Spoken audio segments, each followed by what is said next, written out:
Always some great gadgets. Every year before hurricane season starts, we get the hurricane seasonal forecast. Those forecasts were the idea of Bill Gray, a meteorologist who made significant changes in the way we look at hurricanes. Storm Team 5 meteorologist Glenn Glazer takes a look back at the impact he had on hurricane forecasting. Well, we're seeing about an average season now. He was always incredibly enthusiastic about hurricanes. He loved talking about them. He loved teaching others about hurricanes, what makes them form. That's Dr. Philip Klotzbach talking about his friend and mentor, Dr. William Gray, or Bill, as he preferred to be called.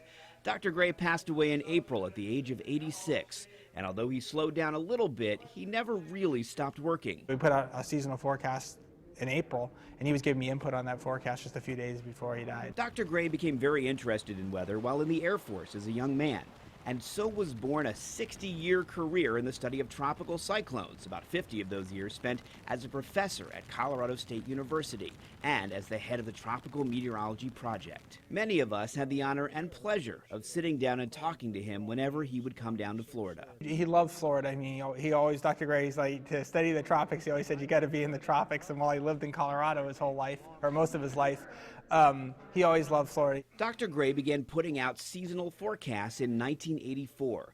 It was the first of its kind. He then built on that research to help shape much of what we now use to forecast. He's the one who discovered that relationship, that when you had El Nino, you have fewer hurricanes in the Atlantic. Let me go on and show you. Dr. Gray's death is a significant loss for the world of meteorology. His legacy is a wealth of information on how storms form in the tropics and how that activity is shaped on a global scale, not to mention mentoring dozens of master's and doctoral students. He always wanted to do more. I mean, I went and visited him a few days before he died, and he was like, oh, I need 5 more years. You know, I got all this stuff that I still want to do. So yeah, he was still very active in trying to do additional research.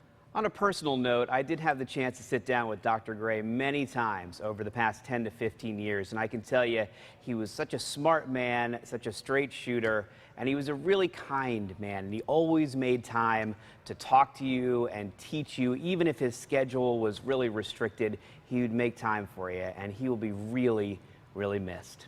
Glenn Glazer, WPTV News Channel 5.